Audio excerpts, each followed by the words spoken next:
আমরা জানতে চাই এই প্রধানমন্ত্রী তিনি কি প্রক্সি প্রধানমন্ত্রী হবেন নাকি জনগণের প্রধানমন্ত্রী হবেন? তিনি কি জনগণের কথা বলবেন নাকি তাকে সেট করে দেয়া হয় যেই কথাগুলো সেই কথাগুলোই তিনি বারংবার বলবেন? প্রিয় ভাইয়েরা, যদি এই রাষ্ট্রে গণভোটের রায় মানা না হয়, এই রাষ্ট্রে সংস্কারগুলো বাস্তবায়ন করা না হয়, এই রাষ্ট্রে জুলাইকে অস্বীকার করা হয়, তাহলে এই রাষ্ট্রে যারা ক্ষমতাসীন রয়েছেন তাদেরকে আরেকটি ৩৬শে জুলাইয়ের জন্য প্রস্তুত থাকতে হবে। প্রিয় ভাই, পর্যায়ে বক্তব্য প্রদান করবে ইনকিলাব মঞ্চ শহীদ ওসমান হাদির জ্বলন্ত নিদর্শন ইনকিলাব মঞ্চের সদস্য সচিব আব্দুল্লাহ আল জাবের। আব্দুল্লাহ আল জাবের।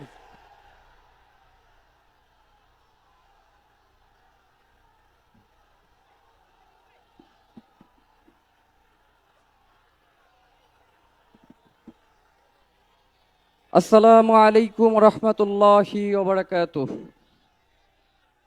নাহমাদুহু ওয়া নুসাল্লি আলা রাসূলিহিল কারীম, আম্মা বাদ। প্রিয় সংগ্রামী বন্ধুগণ, সময় খুব সংক্ষিপ্ত, কথা বেশি বলবো না, অল্প কয়েকটা কথা। আজকে সংসদ চলছে ২ মাস ধরে। প্রতি ঘন্টায় সংসদে জনগণের টাকা ব্যয় হচ্ছে ১,৬৩,০০,০০০ টাকা। জনগণের টাকায় সংসদে বসে আজাইর আলাপ করা হচ্ছে, কিন্তু জনগণের যেই গণভোটের রায় সেটাকে মানা হচ্ছে না। প্রিয় ভাইয়েরা, আজকে অনেকেই মনে করেন আপনারা মহাজন হয়েছেন।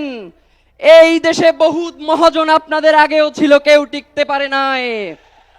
সুতরাং আপনারা যদি মনে করেন নতুন মহাজন হয়ে এই দেশের মানুষের উপরে জুলুম নির্যাতন করবেন, তাহলে আপনাদের সাবেক মহাজন যে দিল্লিতে বসে আছে তার সাথে আগেই কথাবার্তা বলে কোথায় গিয়ে থাকবেন সেটা পরিষ্কার করেন।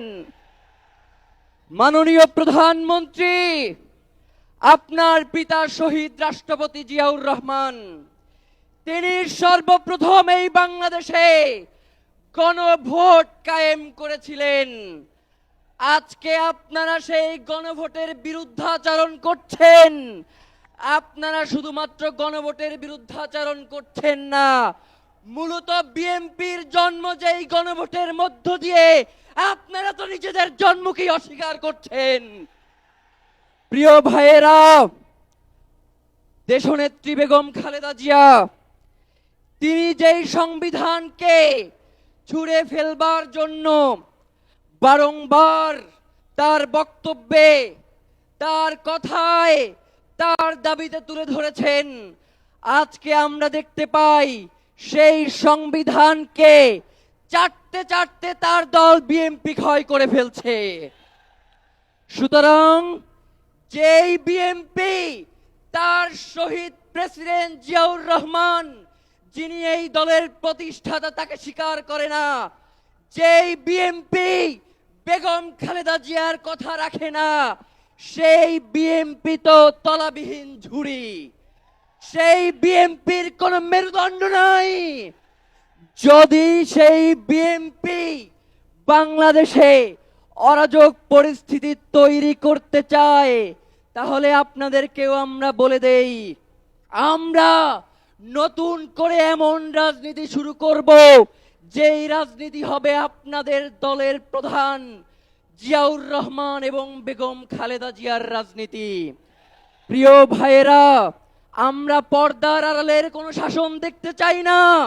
আমরা জনগণ যাদেরকে ক্ষমতায় বসিয়েছি, প্রধানমন্ত্রী বানিয়েছি, আমরা তাদের সাথে সরাসরি কথা বলতে চাই।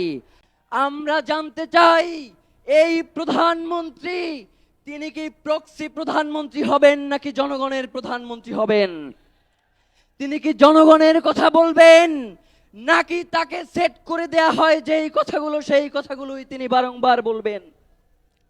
প্রিয় ভাইয়েরা, যদি এই রাষ্ট্রে গণভোটের রায় মানা না হয়, এই রাষ্ট্রে সংস্কারগুলো বাস্তবায়ন করা না হয়, এই রাষ্ট্রে জুলাইকে অস্বীকার করা হয়, তাহলে এই রাষ্ট্রে যারা ক্ষমতাসীন রয়েছেন তাদেরকে আরেকটি ৩৬শে জুলাইয়ের জন্য প্রস্তুত থাকতে হবে। প্রিয় ভাইয়েরা, শহীদ ওসমান হাদি এই কথাগুলো অত্যন্ত স্পষ্ট ভাষায় বলতেন। আমাদের তো মনে হয় ইলেকশনের পরে আপনারা যে এই ধরনের আচরণ করবেন এইটা ইতিপূর্বেই আপনারা ঠিক করে রেখেছিলেন। নয়তো প্রধানমন্ত্রী বলে গণভোটের পক্ষে হ্যাঁ দাও, আর তৃণমূল বিএনপি গিয়ে বলে না দাও, তার মানে এইটা পূর্ব পরিকল্পিত ঘটনা ছাড়া আর কিছুই নয়, যার কারণে শহীদ ওসমান হাদিকে বাংলাদেশ থেকে সরিয়ে দেওয়া হয়েছে। সুতরাং শহীদ ওসমান হাদির হত্যার বিচার নিশ্চিত করার মধ্য দিয়ে বাংলাদেশকে আমরা একটি ইনসাফের রাষ্ট্রে পরিণত করব ইনশাআল্লাহ। বিচার বিচার বিচার চাই,